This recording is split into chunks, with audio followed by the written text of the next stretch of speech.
What the heck am I thinking? This is crazy. I don't have time to make a weekly podcast episode. What do I even have to say? Who would even listen? Who would even care? Okay, let's just go back to this is crazy.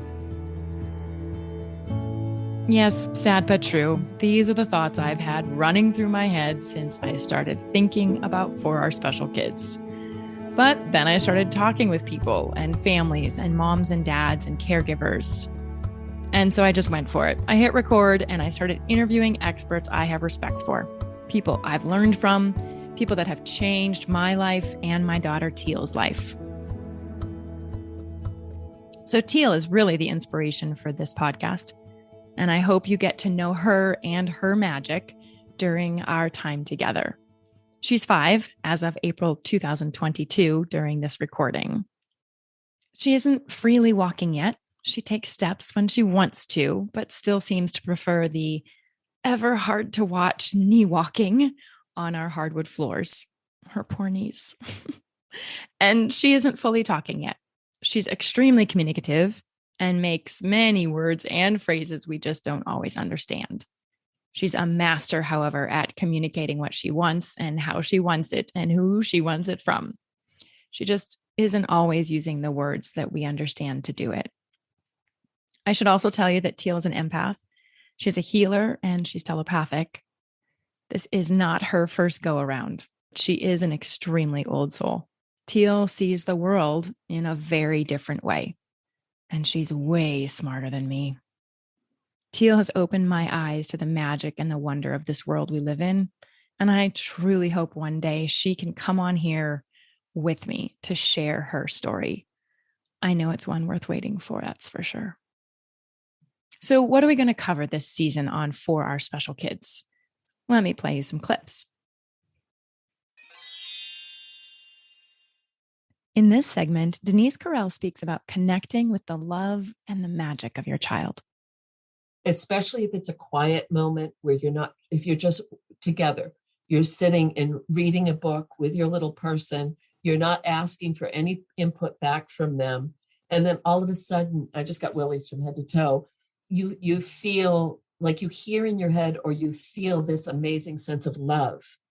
And that's just focus on that, because that's the key to be able to make that connection. And you will, the more you do this, it is just so damn cool, because you are getting in touch with that higher self or that inside. They're in there. They're definitely in there. I have no doubt about that. Yeah, me either. They're magic. We just have to figure out how to tap into their magic. And empower them to be all that they came here to be. Here, Sylvia Shordyke and I highlight how her lessons can open up a whole new world for a child with special needs. For me, it's important that I am present and bit by bit help the child to the next step. Right. And just the whole concept of that child being able to see things to their left. I mean, just how amazingly profound for that child too. They thought, oh, the world is only on my right. My world is only on my right. My world is on, oh, my Lanta, there is a whole other world on my left side. I mean, that's what you're doing. Yeah, you're giving that kid or this little baby an opportunity to see more of the world. And as a result of seeing more of the world, they are more present within themselves. We jump next to birth charts and how a parent can adjust how they educate their child with Jennifer Edwards. She has a stellium in Taurus in her 9th house. So what does that mean? She has a lot of planets in an earth sign. So that means that she's stubborn. She has to learn things her own way. She doesn't really take suggestion. If we're playing a dinosaur video game, she has to lose 19 times until she figures that, even if you give her assistance, it has to be on her terms. But she also has these planets in the 9th house. The 9th house is spirituality. It's travel, foreign travel. It's the house of the teacher. So this child learns best by discovering things. This child learns best. She's getting ready to be homeschooled, and I've kind of written out her curriculum for her parents because of her chart placement, how she can best how she can best retain information and be excited about education, because, these are the tools that you can receive from astrology. And finally, listen to Kim Painter speak about cranial sacral therapy and the science behind this therapy. I had read Dr. Upledger's book, The Inner Physician in You, and I was thinking from my very Western training, wow, this is a little far out there. I injured myself right before I went to my Cranial 1 class, and I felt it on myself so that I could not deny something changed during that time. But one of the things that really attracted me in that class was how based it was in the anatomy and physiology.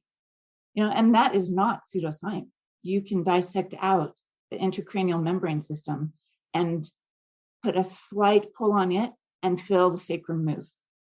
Fascinating and miraculous and amazing, and actual structural tissues. Right. So there's nothing pseudo about that. No. So there's your sneak peek into what's ahead at For Our Special Kids. Please subscribe, rate, and review wherever you listen to your podcasts. And you can always connect with our community and sign up for our newsletter at www.forourspecialkids.com. Thank you again for listening. Until next time.